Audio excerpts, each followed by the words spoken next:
Hello. So in this work with notebook, hopefully you have your history notebook open because the star told us to, and you are going to go to page 41.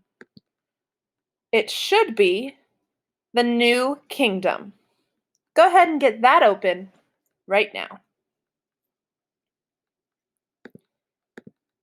Now looking to the side like we always do, because it gives us a little bit of background information.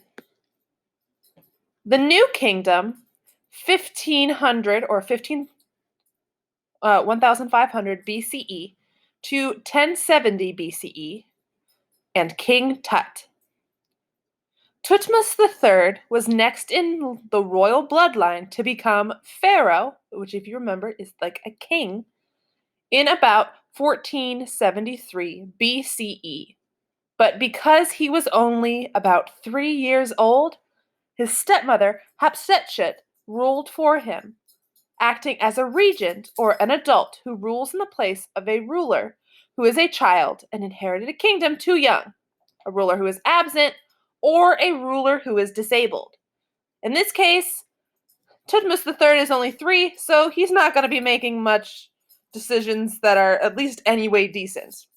You could also have one who goes off and is missing, whether that be because they have disappeared or maybe they went to war and they're missing in action, or there is someone who is disabled if they have a mental disability that might stop them from making decisions that are needed. At that point, you could have a regent, so someone who rules in place of someone who is unable to. So, Hatshepsut ruled for Thutmose III, acting as regent for the first 2 decades of his reign. Once he finally took power, Egypt entered the era of the New Kingdom. I actually love Hatshepsut. She's the bomb.com. We're going to learn about her a little.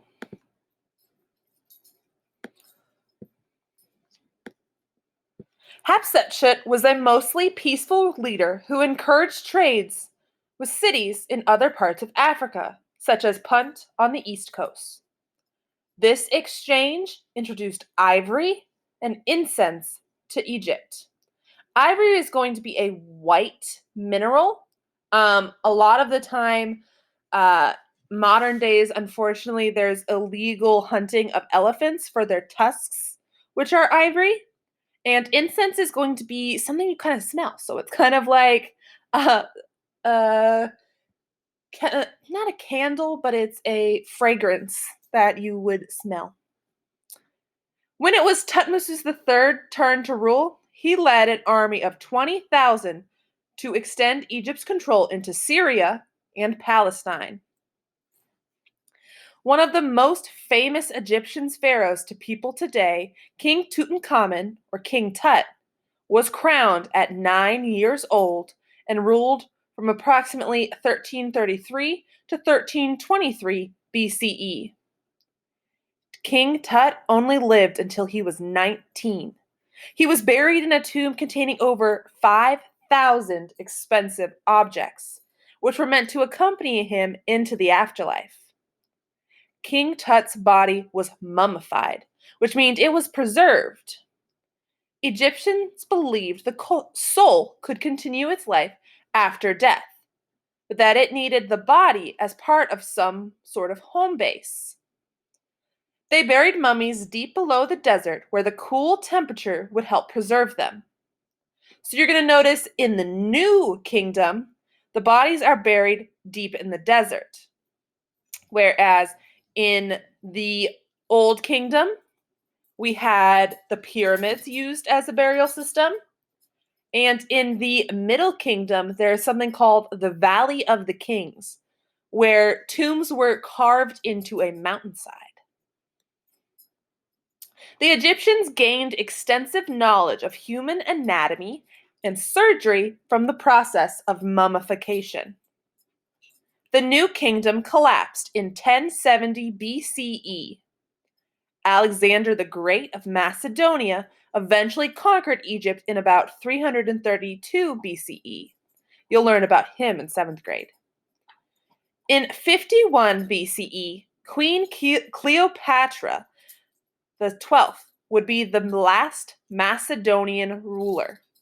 She waged war with factions, which are just small groups, of the Roman Empire. After her, Egypt would not be independent again for nearly 2,000 years. So, while Queen Cleopatra is technically the last Egyptian pharaoh, she's not a natural born Egyptian. You're going to see it says a Macedonian ruler. So, after being conquered by Alexander the Great of Macedonia, everyone who was a pharaoh at that point was only part full Egyptian. They were mostly Macedonian. So, read this Newsy ELA article on Hatshepsut, a powerful leader and pharaoh. After you have successfully answered 75% correct or a 3/4, then you may infer if she was a good ruler, explaining why or why not. Also, make sure you talk about why her history was rewritten or erased by her successors.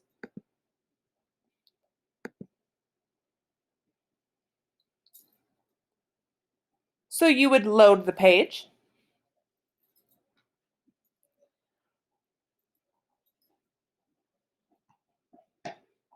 And you are going to make it whichever level you would like.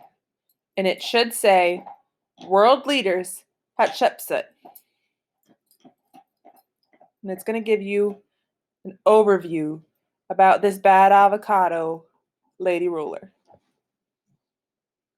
I repeat, for race, the question is, how or was Hatshepsut a good ruler, and why was her history erased? So it's a two-part question. So you might have 2 reds, 2 yellow or oranges, 2 yellows, and 2 greens, because it's a 2-part question. When you are done with work with notebook.